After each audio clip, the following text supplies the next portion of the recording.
Hello, my name is Veronica Campbell. I'm a physical therapist and owner of Integrated Manual Physical Therapy. I recently was on a long car trip and have been spending more time on my computer and realized that maybe a video series about posture might be helpful. So that's what inspired this.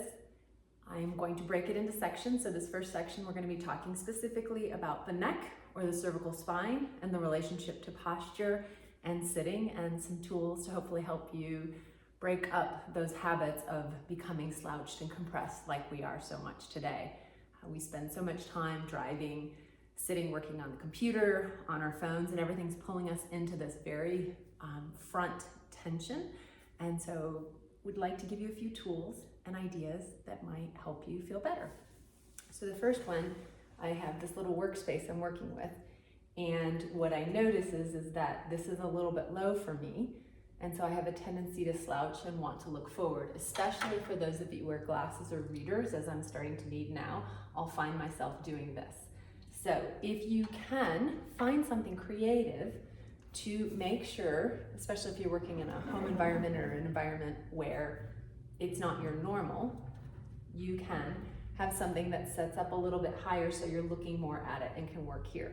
Now, spending a lot of time here isn't optimal either, but this isn't my home work office. If it's your home work office, you're going to want to create a space where your eyes and gaze can look down gently and your head is staying in neutral, okay?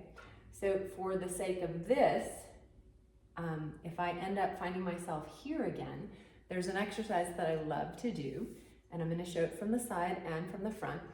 I have people inhale and shrug your shoulders up. So you really feel like you're wearing your shoulders as earmuffs for a moment. You turn your palms forward. So you're opening up your shoulder blades backwards and then dropping your shoulders down so that as if your scapula, your shoulder blades are tucking into your back pocket.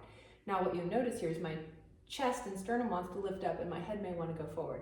So what you do then is you take a deep breath in and you exhale, and you let your sternum and chest drop and you bring your head gently back so that your gaze is forward. Then you can simply bring your hands back and keep working. From the front, and this can be done sitting, standing, anywhere, it's that inhale up, open up, drop down, exhale, relax the sternum down and bring your head gently back. So then speaking into this area tends to get really tight on people. So what I love to do, and this is in the shower with hot water hitting my neck is probably one of my favorite places, but breaks in front of the computer are a great place to do this too, is simply putting your hands on your sternum. Again, always with that inhale, exhale, open up, get into that correct shoulder blade position first.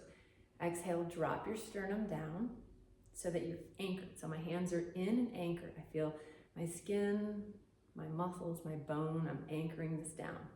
I'm bringing my head gently back. Even just bringing my head back now, I can feel a stretch into my scalenes and my SCM muscles. And then what you can work with slowly with breath, so inhale, exhale, is looking up, keeping your mouth closed.